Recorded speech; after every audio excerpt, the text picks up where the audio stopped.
Yeah, what is good, my anime faithful? What is good? So, we need to talk. I just got done watching one of, if not one of the better movies out there, but one of the best animated movies that kind of take a certain part of where the story is about to be and kind of elaborates on it in the sense of how far and how much stronger their characters could become after the movie ends. And I think they made a really good point of just telling us where this story takes place compared to where um, Seven Deadly Sins season 2 ends, and maybe even in the middle of where it begins, or somewhere more along the line of when the Netflix release of the version of like the explanation of just how the Seven Deadly Sins were going. I think it was called the Coming of like the War or something. But with that being said, this movie was absolutely hype. Like I didn't know where it was going after seeing just what started to show up within, just within Meliodas and the kid switching spots. And if you haven't seen the movie, I highly recommend you go and watch it.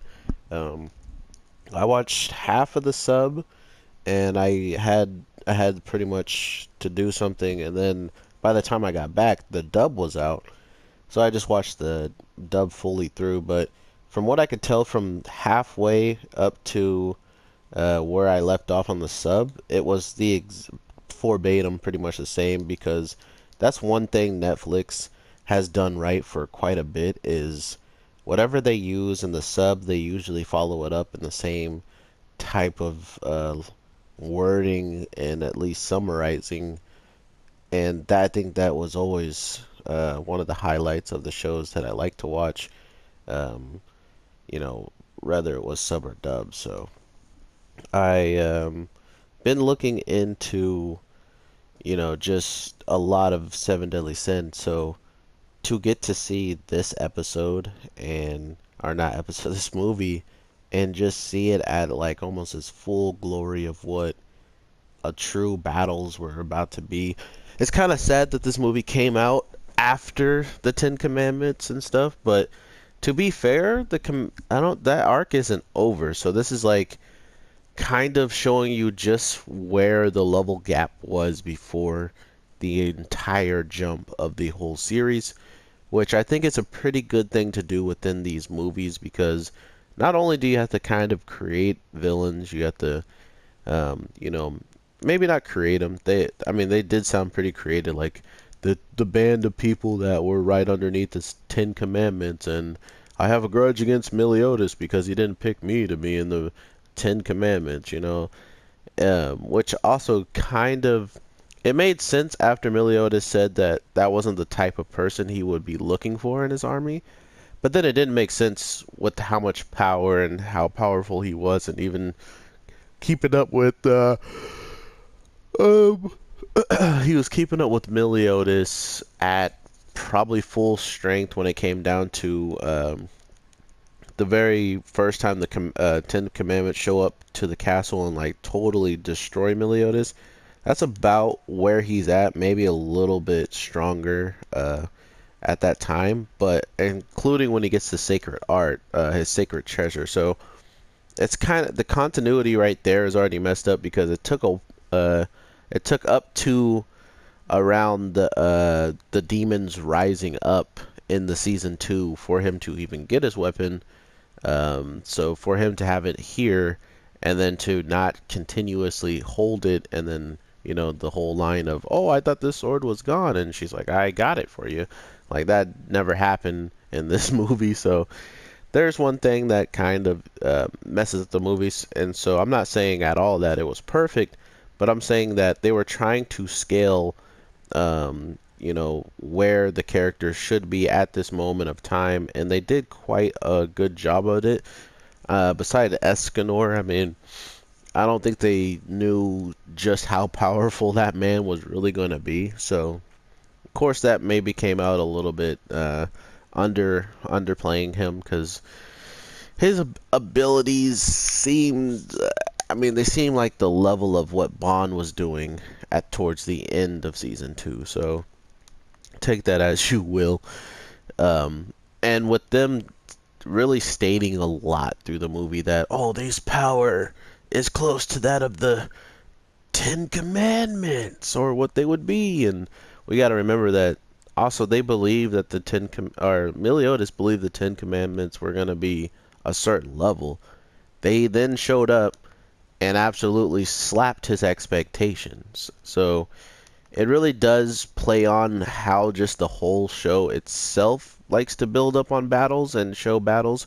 So I can't really fault it for playing off of its own way of building up characters. But with that also being said, we got to see Merlin fight more than she's probably fought in this whole series, you know? Close to it. Like, her biggest battle was the battle in the second season, you know? So it's like, wow, we finally get to see her, like, go in the sense of just, like, outsmarting, outmaneuvering, outdoing everything when it comes down to battle. And that's just how she is because of how much steps ahead she's always thinking.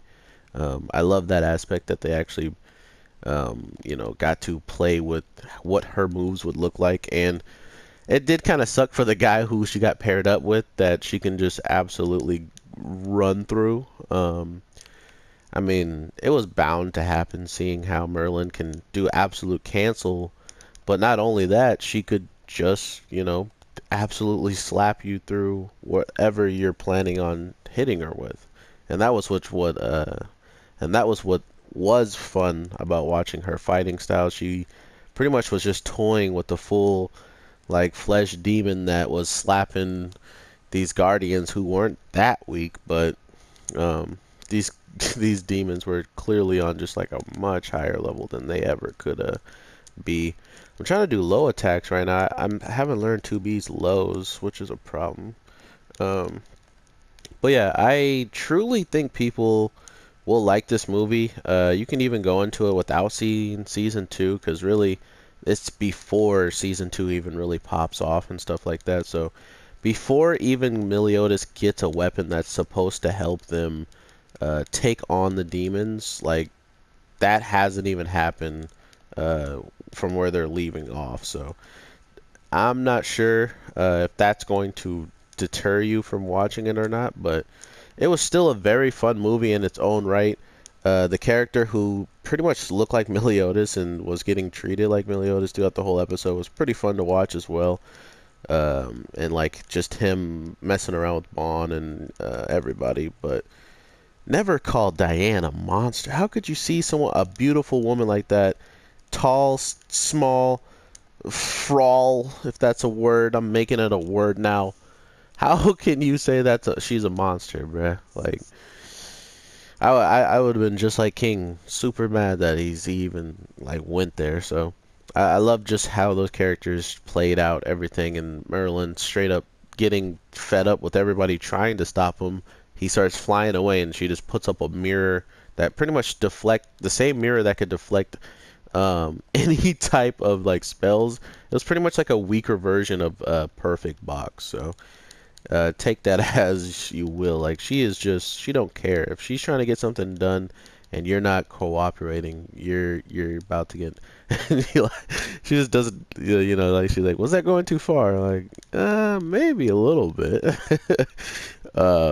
But yeah, with Merlin's fight and then Escanor really just slapping a whole bunch of demons, like had them all like standing up as if they didn't even know they were dead yet deal. And then when someone showed up that was gonna use them, they all just like straight died. That's pretty much his craziest thing he did, besides then fighting the next guy that was in line, who was like a lion, and he like stopped him with his bare hand after he's been buffed by this girl who hits with a whip and pretty much makes anything her pet or like her puppet, and then gives him extra strength as well. So to see something like that get buffed and then he still just slap her with like zero effort just goes to show you how strong he is. But everybody wasn't. No one was like intimidated by that. No one's like, oh my god, we gotta run away. The worst thing that happens in this movie that was almost like made me want to just stop watching and just be mad. I'm gonna have to like pull a weapon I know how to do a lot of lows with. But the worst part was Gother and King getting pretty much almost soloed by a dang weak demon, man. That hurt my feelings. I'm not gonna lie to you guys. Like, he literally, like, what did he. Wait, let me think about it. First, I'm pretty sure he dodges, like, everything they throw at him. And then after doing that, they go into like defense mode and like kind of try to back away from. He goes into the ground, pushes them into these like demon walls, and their souls, or not their souls, but their body gets taken over. Thus, he can get in there and like force them to attack themselves. They attack each other. They're both strong enough to take out each other, so that made sense.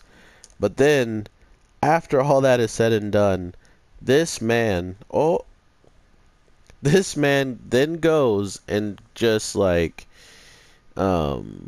pretty much shows us that it didn't matter what they did. Like, they're still gonna get bodied. Wow, that was pretty strong. I strip off my clothes and move faster. Nope. I'm an idiot. But they pretty much showed that, these demons, if you did let your guard down, if you did make any wrong moves, you were done for. And that was pretty cool. But on the flip side of it, it just kind of showed that they didn't know what really to do with these battles. I feel like they're like, should we just have everybody just stomp all of these trash characters, even though they're supposed to be demons and this and that? Like yeah, you probably should, but I can understand that they don't want it to be consistent like that. Even Bond's fight, which usually all the Bond's fights are like this, they're pretty back and forth, but as soon as he started losing and then gets back, he automatically wins, and then they start losing, they get back and then they win. So not, they made it almost seem like the demons had a chance when they really didn't. He literally sucks in Gother and King's soul, and somehow they absorb his soul while inside of him. So, I mean, instead of saying that King and Gother can come up with some crazy combination attack and take on some guy that's not even the seventh command or the 10 commandments yet, they both need to work together, and after working together they still almost get slapped. That was rough. That, I gotta say, that was pretty bad for those two characters, how they did them. And then they show up and then they help and fight everything else, besides the main bad guy, who Meliodas. We gotta save the best for last, man. Oh, Meliodas in this fight, bro. I was pretty mad that he went out the way he was about to go out with the sword of the god. Like, the people who literally would be dead already, who he saved, are even talking about the case of, should we remove this sword? I mean, I could be dead now and not even be able to make this decision, or the sword wouldn't be inside of him if I wasn't even here. What do we do? Like, you're joking, right? Get the heck out of here, bro. Oh my god, I was just like, come on, Meliodas, please body this man. But Meliodas finally kind of like being the true Goku of this show, like, and enjoying his battle. Probably because, like, with him and Bond at the beginning of the show, they knew that they both wanted to. Oh my god, I'm dead. They knew that they both wanted to actually go through with training, and what better training is there than fighting a full-fledged demon guy who is getting more powerful after the first fight because he opens up this giant egg that this celestial race has been protecting up in the world, above the skies, which was pretty cool to see them literally just fly all the way up to where they were. And like hindsight, that's literally a thing that could be in the show, that they just go on an adventure and end up in a sky, village. So I thought that was a very like neat aspect that they just kind of sprinkled in there, like, oh, we could fly up here, and what do you know, we have an adventure to do. Or maybe they'll fall in a hole next time and find another castle called the whole castle. You know what? I don't need to please you guys with witty stuff. No, but amazing, amazing stuff. This movie really had a little bit for everybody, and then even Hawk was kind of, like I feel like a hard character to make everybody just be like, oh, I'm always on the board. But even Hawk in this movie was fun. Like I actually enjoyed how crazy and everything she was going. She or he, I'm not. Pig. I was just enjoying what she brought to the table, or the Hawk brought to the table in general. Elizabeth kind of got shafted. She literally just was Elizabeth. Meliodas, Meliodas, Meliodas, Meliodas, Meliodas. And then we met a new girl that could have been. It's like, it felt like, if you ever seen Fairy Tale, um, there's an episode, or like there's a time when they go into an alternate like timeline, and like Lucy, the one who's like the sweethearted person, she's just like like Urza pretty much. And that's what this kind of felt like. There was just this alternate side of Elizabeth that looked pretty much exactly the same, but she was just way more forward and stuff like that. So it was pretty cool, in the sense of like seeing what it would be like if she was like that, trying to slap Meliodas every time he tried to even touch her. We know that would have been a thing if this was her. But yeah, I do give the movie a recommendation if you are kind of craving some Seven Deadly Sins, sub or dub. Um, it is the same like cast and stuff for both, and I don't know, I probably would watch it again if someone hadn't seen it and they wanted me to watch it with them type deal. So it's definitely worth rewatching.